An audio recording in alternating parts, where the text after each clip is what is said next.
Les réveils spirituels fera l'objet de notre émission aujourd'hui. Sur ce plateau, nous sommes en compagnie d'un pasteur. Bonjour pasteur. Bonjour Kakadio. Voilà, je rappelle que vous êtes révérend, pasteur. Vous êtes aussi secrétaire national des églises FEPA, Nzambe Malabo Burundi. C'est bien ça? Oui. Merci beaucoup. Aujourd'hui, nous parlerons du réveil spirituel. Qu'est-ce que vous entendez, monsieur le pasteur, du réveil spirituel? Bon, le réveil spirituel tel que c'est dit, d'abord, il faut partir de la définition des concepts. D'accord. Parce que la définition d'un mot dépend d'une personne à une autre. C'est pourquoi vous allez voir dans le cadre scientifique, les gens qui font leur mémoire, c'est pas moi, des travaux de fin de cycle. Il y a une partie qui parle de la définition des concepts. Et là, on dit, tel auteur avait défini ce concept comme ça, tel autre a défini ça comme ça. Ouais, ça. Alors, le réveil, c'est quoi? C'est juste le passage de l'état de sommeil à l'état de veille. Ouais, ça. C'est ce qu'on appelle le réveil. Selon même le dictionnaire, on va vous dire que quelqu'un qui se réveille, ça dit qu'il était en sommeil, maintenant, il se lève. Il se réveille. D'accord. Et toujours dans la définition du concept, les mots spirituels aussi. Bon, quelque chose qui est spirituel, c'est quelque chose qui est en rapport avec l'esprit de Dieu, avec Dieu. Ce qu'on appelle spirituel. Alors, un réveil spirituel, c'est un réveil dans les mouvements évangéliques, par exemple. Voilà. Donc, évangéliquement, on se réveille. Alors, pourquoi doit-on parler du réveil spirituel? Pourquoi doit-on nous réveiller spirituellement? Bon, il faut se réveiller spirituellement parce que Dieu nous appelle à ces mouvements-là. Voilà ça. Quand on parle du réveil spirituel, c'est quelque chose qui est amené par Dieu. Ah oui. Il veut que nous nous réveillions et que nous quittions l'état de sommeil, parce que l'état de sommeil nous rend passifs au lieu d'être actifs par rapport à la volonté de Dieu. Donc nous sommes obligés, nous sommes appelés à nous réveiller. Dieu nous appelle à nous réveiller spirituellement. Ah oui. Et comment est-ce qu'on peut se réveiller spirituellement? Bon, se réveiller spirituellement, c'est-à-dire on se donne totalement à Dieu. Ouais, ça. On se dit non. C'est un sacrifice. Hein? Oui, c'est un sacrifice. On se dit totalement, je me donne à mon Dieu. Ce n'est pas se donner dans le sens de s'oublier. Non, mais c'est juste se donner un temps. D'ailleurs, disons, le maximum de temps pour lire la parole de Dieu, hein, pour chercher la face de l'Éternel, pour être dans la prière, tout ça. Ah oui. Vous avez tout à l'heure parlé du sommeil spirituel. Et qu'est-ce que signifie le sommeil spirituel, pasteur? Le sommeil spirituel, c'est juste le fait que quelqu'un soit loin de la volonté de Dieu. Ouais, ça. Donc, il ne pratique pas la volonté de Dieu. Il se dirige comme il veut. Il fait tout ce qu'il trouve bon de faire. Alors que la Bible nous dit ceci. Ouais, la Bible dit, Jésus avait dit à Pierre, quand tu étais jeune, tu portais ta ceinture, tu réglais ça là où tu voulais. Et tu te rendais là où tu souhaitais te rendre. Mais quand tu deviens vieux, tu ne te conduis plus selon tes désirs. Il y a alors quelqu'un qui va te dire non, passe ici, va là-bas, ne va pas ici, dis ça, ne dis pas ça, fais ça, ne fais pas ça. Voyez ça. Alors, quand on est dans le réveil spirituel, c'est-à-dire le Saint-Esprit n'agit plus en quelqu'un. De manière concrète, partant d'un exemple, vous pouvez nous expliquer comment est-ce que quelqu'un peut être près de l'amour, donc quelqu'un qui est en sommeil spirituel? Bon, sommeil spirituel, je disais que, vous savez, il y a d'abord le réveil spirituel, qui a ses signes. D'accord. Ouais, ça. Et ce réveil-là, c'est juste le fait que quelqu'un soit à côté de Dieu. Il a l'envie de lire la parole de Dieu, il est tout le temps dans la prière, parce que la Bible nous dit de prier sans cesse, chaque fois. Ça, c'est le réveil. Quelqu'un qui est en réveil spirituel, il a tous les fruits du Saint-Esprit, comme le déclare la Bible. Ouais, ça. Et donc, il s'approche à tout moment de Dieu. Quelqu'un qui ne pratique pas le péché. Il se prive de la vie de péché, des péchés. Ouais, ça. Il se réserve. Il est sobre, comme nous le demande la Bible. Donc, il ne se conduit plus comme il veut. Il est conduit par le Saint-Esprit. Mais quelqu'un qui est en sommeil spirituel, il se dirige lui-même. D'abord, il n'a plus l'envie de lire la Bible, la vie de prière, les cultes même. Il participe de manière active au culte, aux activités religieuses. Donc il est en train de s'éloigner. Plus on s'éloigne de Dieu, parce que Dieu dit ceci. Approchez-vous de moi et moi je m'approcherai de vous. Donc les mathématiques ne doivent pas être inversées. C'est nous qui devons d'abord commencer à nous approcher de Dieu. Ah bon? Après quoi, lui aussi pourra s'approcher de nous. Mais quelqu'un qui est en sommeil spirituel, les choses divines ne l'intéressent plus. Oui, il se conduit lui-même. La parole de Dieu n'a plus d'impact dans sa vie. Ouais. Et, pasteur, quelles sont les causes du sommeil spirituel? Est-ce que le péché peut être un facteur? Il peut plutôt y avoir beaucoup de causes. Ça n'engage que moi. Un autre serviteur peut vous donner d'autres causes. Moi, je ne dis pas amen à ce que je suis en train de dire. C'est-à-dire que d'autres peuvent ajouter quelque chose. C'est tout à fait normal. Alors, la cause du sommeil spirituel, c'est ce que vous avez dit. Je venais de dire ceci. Dieu nous demande à nous approcher de lui. Voyez ça. Et quand on s'approche de Dieu, son esprit agit en nous. Mais quand on s'éloigne de lui, quand on s'éloigne de sa face, on est en train de tendre vers le sommeil. Et le sommeil qui va toujours nous orienter vers les péchés qui nous orientent vers la mort spirituelle. Parce que la Bible déclare que le salaire du péché, c'est la mort. Vous voyez ça. Et donc, quand on s'éloigne de Dieu, on tombe directement dans le sommeil spirituel. Quand on s'éloigne de la volonté de Dieu, directement, on est récupéré par Satan. Parce que la Bible dit que Satan rôde autour de nous. Il rôde autour de nous. Ouais. Parce qu'il y a quelque part où les serviteurs de Dieu vous diront que l'enfer était juste prévu pour Satan. Pas pour les hommes. Ouais, ça. L'enfer était normalement prévu pour Satan et ses acolytes, ses anges, les démons. Mais alors, ne voulant pas y aller seul avec ces démons, il cherche à dérober, à détruire la foi des enfants de Dieu pour qu'ils viennent dans son camp. Ouais, ça. Alors, il suscite toujours des sommeils, des faiblesses, des distractions, des désintéressements vis-à-vis de la parole et de la volonté de Dieu. D'accord. Ah, oui, pasteur, quel est l'état actuel de l'Église aujourd'hui? Est-ce que peut-on dire qu'au Burundi, il y a les sommets spirituels ou les réveils spirituels? Bon, au Burundi, je peux confirmer qu'il y a les réveils spirituels. Oui. Comment ça? Parce que nous sommes encore jeunes, mais quand même il y a les sources de l'histoire, les documents écrits, il y a la tradition écrite. Ouais, ça. On nous parle du temps passé, on nous dit du comportement de gens, parlons par exemple de l'époque du royaume.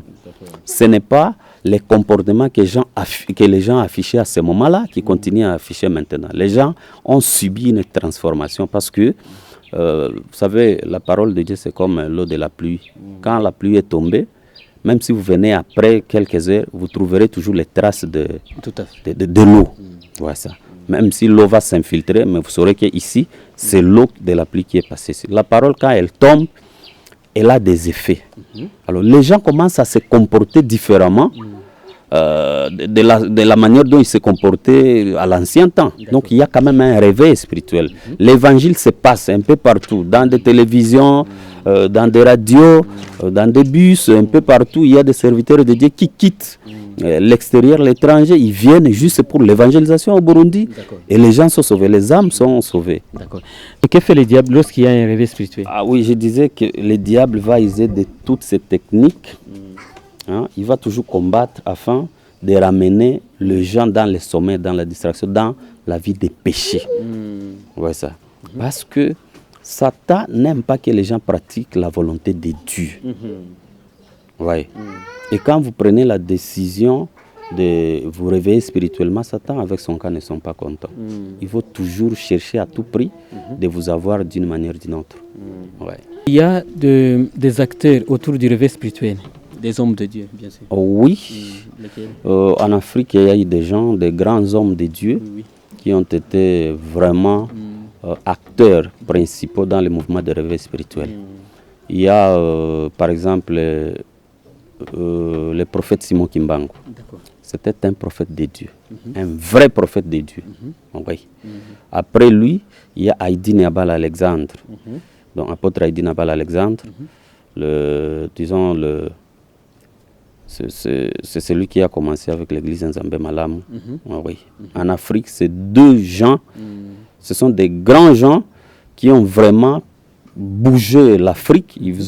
Donc, leur influence a même touché l'extérieur de l'Afrique. D'accord. Oui. Les États-Unis, ils sont connus un peu partout. Ouais. Aujourd'hui, dans le monde entier, il y a beaucoup d'extensions, ah oui. C'est-à-dire les églises qui découlent de leur réveil. Bien sûr. Oui. Quel est le ministère qui est beaucoup plus à la base du réveil spirituel parmi les 5?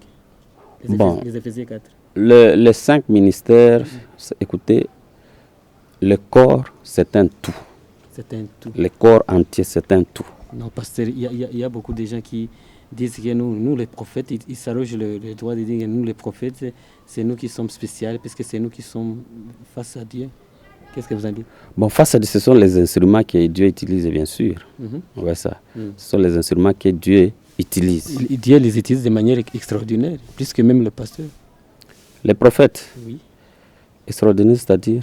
C'est-à-dire, ce sont des gens qui écoutent la voix de Dieu, où ils ont des yeux spirituels pour voir dans le monde spirituel. Dieu parle aux prophètes, Dieu parle aux pasteurs. Mais il faut savoir aussi que les prophètes, Dieu, tout ça, il y a des étapes. D'accord.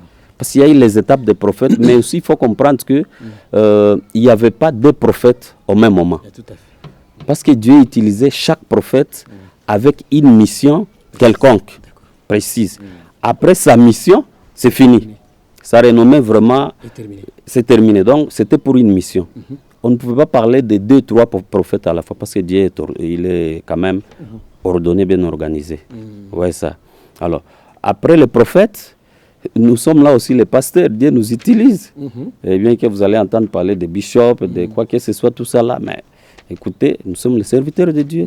Ah oui. Et le bishop n'est pas un titre biblique, pasteur? Le bishop n'est pas un titre biblique, mais comprenez que déjà il y a des bishops, des révérends. C'est venu comme ça, nous aussi, nous avons hérité ça comme ça. D'accord. C'est un mouvement que nous avons trouvé en place, et puis ça ne fait pas tellement défaut. Oui. Ah oui.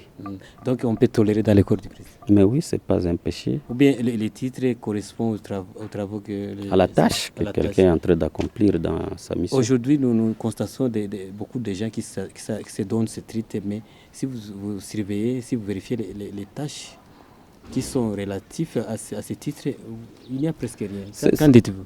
Ça, c'est biblique. C'est biblique? Oui, il faut que tout ça arrive. Parce que si prenons Matthieu 23. D'accord. Matthieu 23.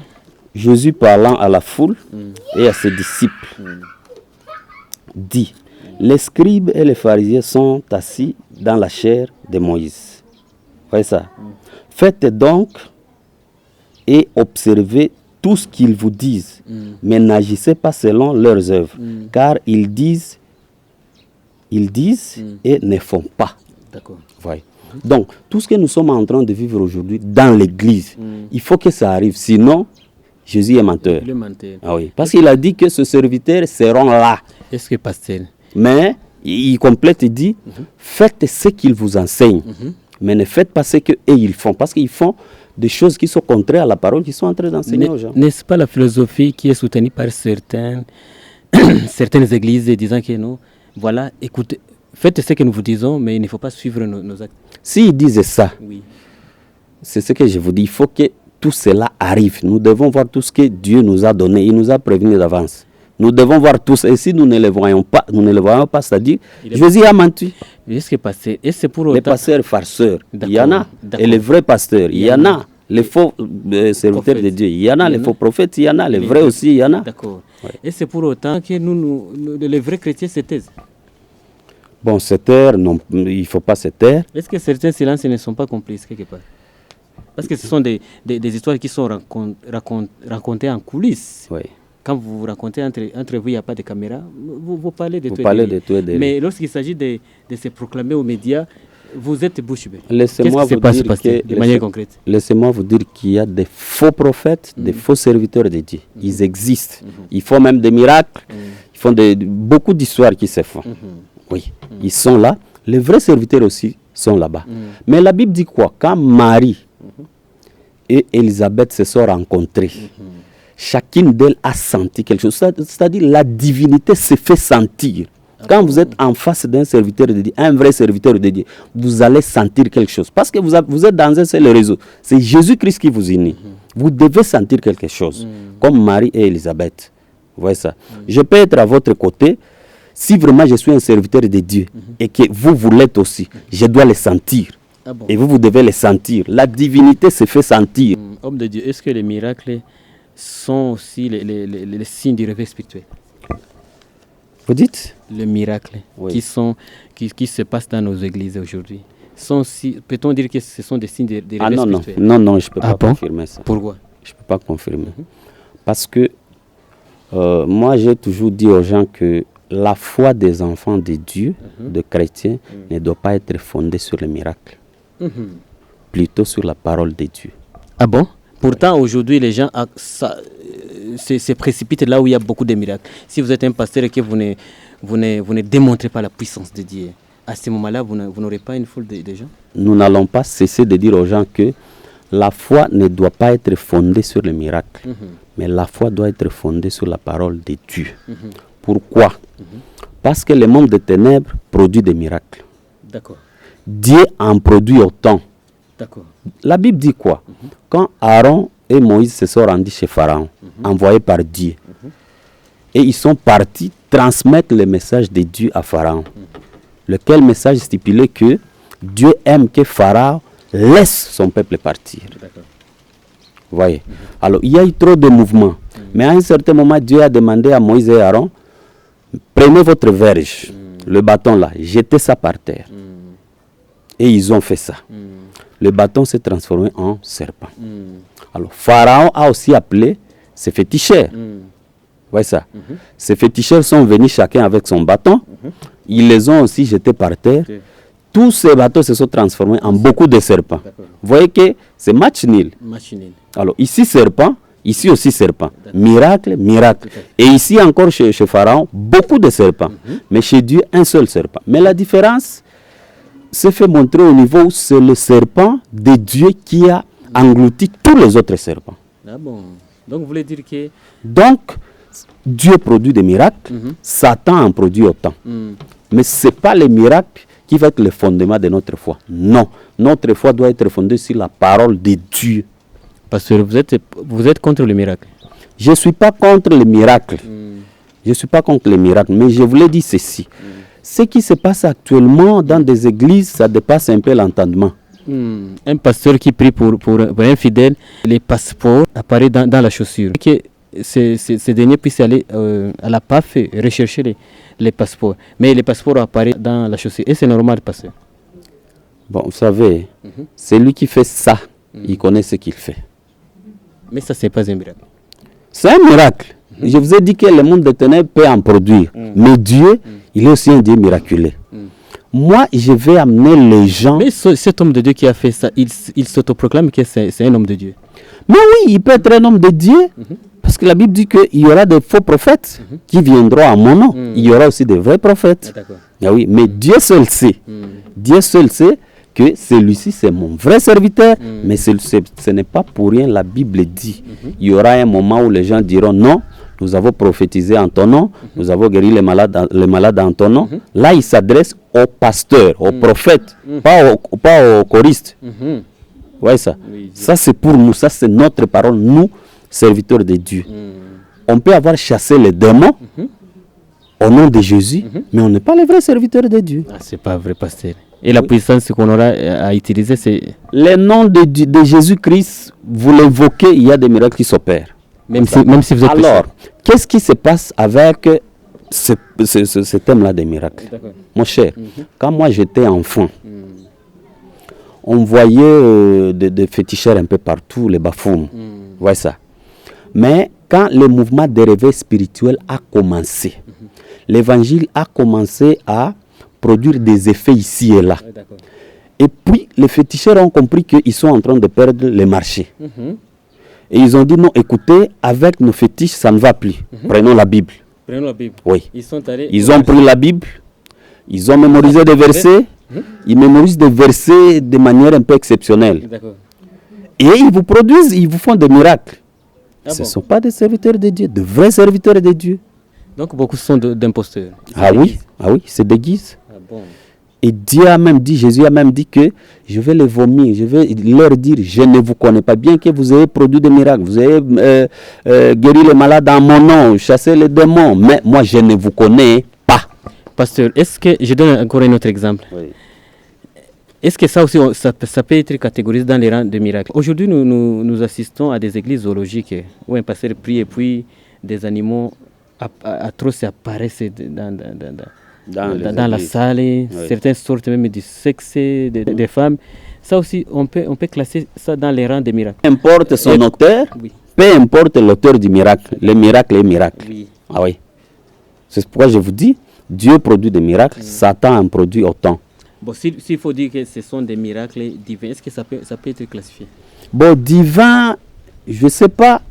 En tout cas, divin, je ne saurais pas le dire. Un serpent vif qui sort du sexe de la femme, ça c'est normal.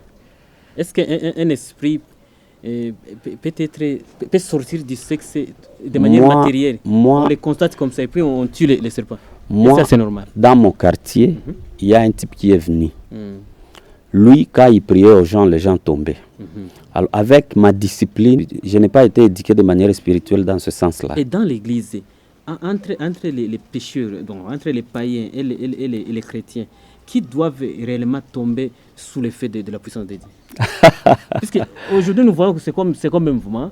Il y a quelqu'un d'autre qui disait, non voilà, lorsque j'ai remarqué mon voisin à côté tomber, moi aussi je me suis dit, non, je ne peux pas louper cette bénédiction, il faut que moi-même, j'ai été dans une église d'un pasteur que je respecte beaucoup d'ailleurs. D'accord. Vous voyez? Il ne faut pas citer son nom. Je ne vais pas citer son nom ici. C'est un papa que j'ai aimé. Et je suis allé là un dimanche. Il y avait un serviteur de Dieu qui était venu de quelque part. Vous voyez ça? Alors, il a commencé à prier aux gens. Il disait qu'il va prier pour une nouvelle onction aux gens. J'avais fait exception. Tout le monde était passé. Aujourd'hui, il y a beaucoup de termes onction. Oui, les termes, il y en a beaucoup. Vous voyez ça? Alors, il avait l'huile d'olive. D'accord. Ouais. Cette huile d'olive, il avait un type de protocole à côté de lui qui tenait la bouteille. Alors, le type faisait comme ça, lui met la main, et il met une quantité de l'huile ici, il va appuyer sa main sur le front du chrétien. Vous voyez. Alors, il fallait, et le pasteur de l'église qui dit non, écoutez, il faut pas vous tenir avec force. Donc, laissez-vous conduire par ces mouvements de la prière du pasteur. Les gens tombaient. Mais moi, dans ma discipline, ça ne peut pas passer. Dans mon entendement, avec la foi que j'ai. Oui. Et c'est normal aussi pour un pasteur qui prie et l'argent apparaît dans des poches. Et ça, c'est normal, des mégabytes. Ils deviennent des conquérants des compagnies de téléphonie mobile. Ça même payer l'impôt, pasteur. Et ça, c'est normal, vraiment. Bah, il y a, prenons d'abord le livre de Matthieu. Matthieu combien? Chapitre 24, verset 4. D'accord. Qu'est-ce nous dit le verset 4? Jésus leur répondit, prenez garde que personne ne vous séduise, car plusieurs viendront sous mon nom disant, c'est moi qui suis le Christ.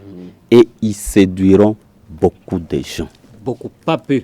Beaucoup. Jésus même a dit beaucoup. Vous voulez dire que les églises qui ont beaucoup de plus de 1000 personnes, 5000 personnes, c'est une église douteuse? Non, c'est pas ça. Ce n'est pas ça. C'est-à-dire, il y a des gens qui s'appelleront serviteurs de Dieu alors qu'ils ne le sont pas. J'étais en train de vous parler d'un exemple. Ils n'ont pas reçu un appel authentique. Ils n'ont pas un appel.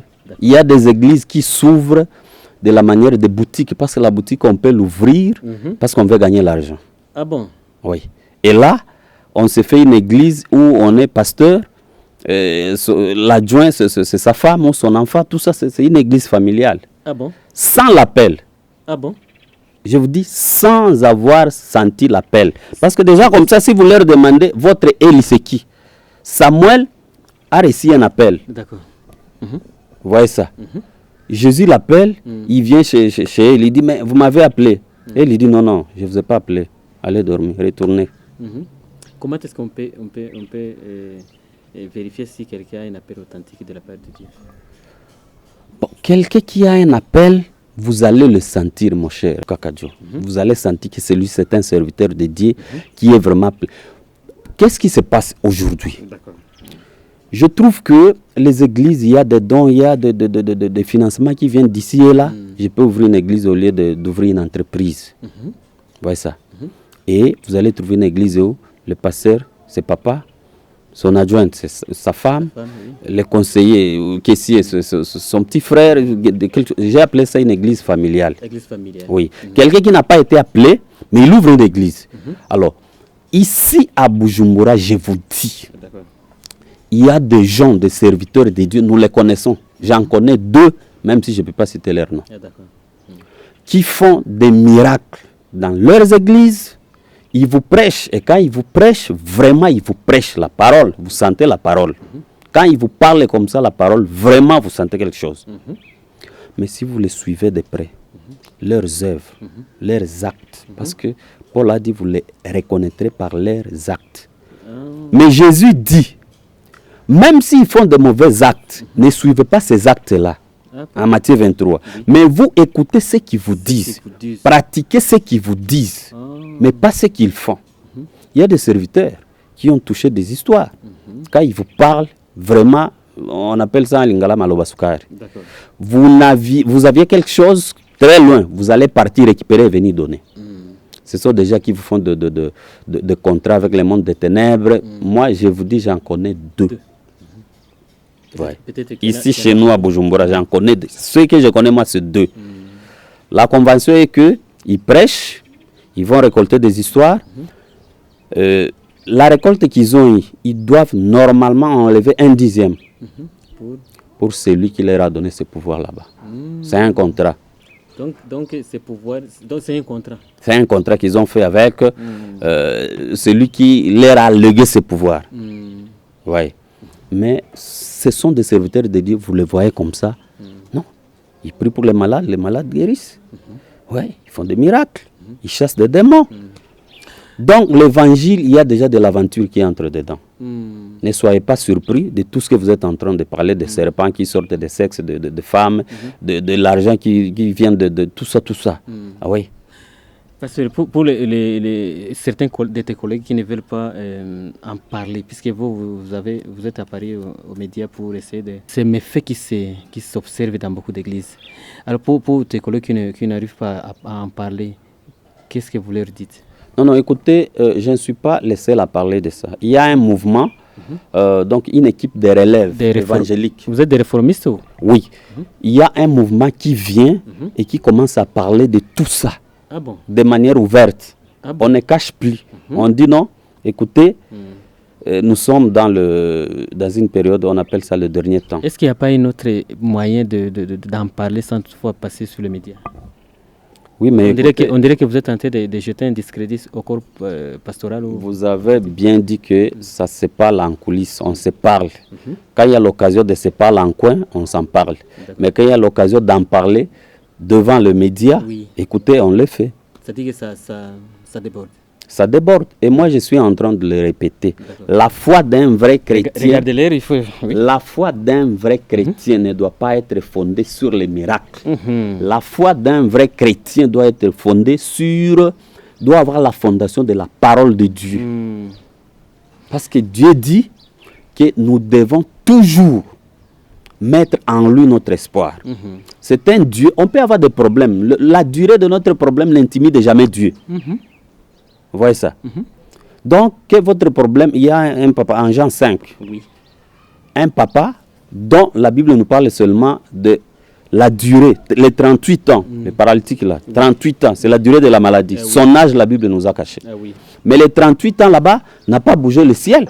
Parce qu'il a souffert pendant 38 ans, que maintenant Dieu va dire, oh, je vais aller vite. Non, c'est un Dieu qui agit en son temps. Il ne vient ni tôt ni tard, mais au moment opportun. Et vous venez de dire que c'est un Dieu qui agit en son temps. En son temps. Mais aujourd'hui, ce que nous observons, il y a certains, ce ne sont pas tous, certains prophètes qui disent, voilà, est-ce que je peux prophétiser? Et le public répond, vas-y Daddy, est-ce que ça c'est du théâtre? Prophétiser, c'est tout à fait normal. On ne peut pas arrêter. La prophétie, d'ailleurs, la Bible dit, il ne faut pas tout accepter.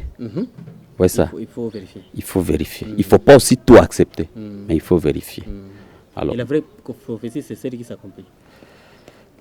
Bon, toutes les prophéties peuvent s'accomplir. Il y en a d'autres qui Moi, ne je vous s'accomplissent ai parlé du monde des pas. Il y ténèbres. a beaucoup de filles aujourd'hui qui sont en conflit avec certains pasteurs Oui. qui les ont vendu des illusions comme quoi l'année prochaine il va se marier. Alors l'année est venue, l'année est passée, puis C'est ce que je vous dis. et ils ont aussi sémé, ils disaient s'aimer. Un chrétien qui me suit ici, je suis en train de m'adresser aux chrétiens. Mhm. Dieu n'agit ni tôt ni tard. Il agit en son moment. Les miracles ne doivent pas vous distraire ou vous désorienter de votre position devant votre Seigneur. Seigneur vous connaît. Le Dieu Tout-Puissant vous connaît. Il connaît les difficultés que vous êtes en train de traverser. Mais Dieu veut que vous ayez quand même une histoire, un témoignage à donner aux gens. Donc s'il n'agit pas lundi, il peut agir mardi. S'il n'agit pas mardi, peut-être la semaine prochaine. Donc, Et s'il n'agit pas la semaine prochaine, peut-être l'année prochaine. Écoutez, Dieu a multiplié les pains et les poissons. Mais avant de les multiplier, il y a eu une doléance de la part de Pierre. Pierre a dit non, les gens sont fatigués, ils sont même affamés. Il faut que nous les laissions partir. Dieu a dit, vous avez quoi? Il y avait un petit qui avait des pains et des poissons. Donc il faut d'abord disposer quelque chose. Ah oui. Et puis, il les a multipliés. La Bible dit que Jésus leur a demandé de les faire asseoir par terre. C'est-à-dire C'est-à-dire il faut qu'ils soient d'abord posés pour qu'ils soient servis. Et Pierre a organisé un protocole, un service là. D'accord. On a commencé à servir. Quand on a commencé à servir, ceux qui étaient devant ont d'abord été servis. Tout le monde n'a pas été servi au même moment. C'est ça la logique de Dieu. Tout le monde a son temps. Dieu, parce que Dieu a dit à Jérémie, je te connais avant que tu ne sois dans le ventre de ta mère. Ça dit, nous sommes nés, Dieu a déjà prévu toute notre vie. Donc vous voulez dire que pour ces jeunes filles qui sont toujours à la recherche du mariage, des miracles, qu'ils fassent ces preuves de patience et peut-être qu'ils seront... Qu'ils aient confiance en Dieu. Ah, j'étais en train de dire, ceux qui sont devant peuvent d'abord être servis avant ceux qui sont derrière. C'est ça le protocole de Pierre. On avait d'abord servi ceux qui étaient devant. Mais le fait que ceux qui sont devant soient servis ne veut pas dire que ceux qui sont là-bas aussi, ils sont en train d'être satisfaits parce que leur tour n'est pas encore arrivé. Mais tour à tour, le protocole est arrivé, même chez ceux-là qui étaient derrière. C'est-à-dire c'est tour à tour. Et on vous dit que les paniers de bénédiction circulent encore. Et même actuellement, ça circule encore. Ça circule encore. Donc il faut qu'ils fassent preuve de patience. De patience. Les choses divines demandent une patience. Vous êtes pressé avec la vie, vous allez vous retrouver devant Dieu, vous le laissez derrière et les mathématiques deviennent renversées. Alors que c'est Dieu qui doit passer devant, nous derrière. Ah oui.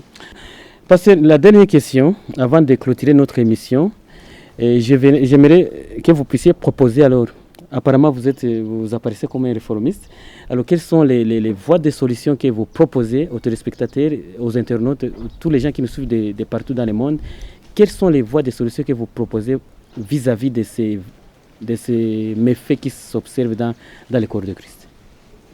Bon, d'abord, dans le corps de Christ, quand on parle du corps de Christ, on sous-entend l'Église. L'Église, de manière générale. De manière générale. Là, je n'ai pas cité aucune plateforme. Ah oui. Les gens, le monde qui ici me suit, nous devons accepter le réveil spirituel. Le réveil spirituel, c'est le fruit d'un effort personnel d'une personne. Ah bon? Oui, nous devons fournir un effort. Mais la Bible, j'ai encore dit, Dieu dit, approchez-vous de moi pour que je m'approche aussi de vous. D'accord. Ouais, ça. Et donc, nous devons fournir un effort. Parce que ici, c'est un combat. C'est vraiment un combat. Sans un effort, vraiment, un chrétien est foutu. Oui. Parce que Dieu n'aime pas aussi les paresseux. Je comprends. Et ceux qui me suivent, par rapport au miracle dont on a parlé là, nous devons être spirituellement éveillés, réveillés. Quelqu'un qui connaît, qui vit le réveil spirituel, il doit avoir l'envie de lire la Bible, la vie de prière, la vie de sainteté. Vous voyez ça, la vie de sainteté, la vie de prière. Oui. Il faut toujours s'approcher de Dieu. J'ai un mot à ajouter. Je voulais dire ceci au public. Dieu agit en son temps. Les paralytiques de 38 ans de maladie étaient à côté de la piscine de Bethesda.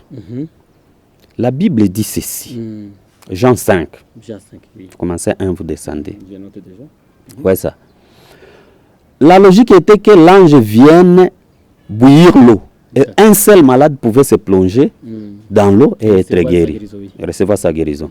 Mais les malades, on peut être de nombreux malades, mais les maladies se diffèrent. Ouais. On peut souffrir de la malaria. Mais moi, j'ai le paludisme, je peux faire un mouvement. Tandis que vous, ça ne va pas du tout. Alors, chaque fois qu'il voulait aller, d'autres le précédaient. Mais il n'a pas jeté sa foi. Il n'a pas quitté l'endroit. Il est resté dans sa position. Et quand lui-même la guérison est venue, il s'est tenu devant lui. Il lui a demandé, veux-tu être guéri? Vous comprenez la question qu'il avait dit? Il avait dit plutôt, la réponse qu'il avait donnée à Jésus. Oh, chaque fois que je vais là, il y a des gens qui me précèdent.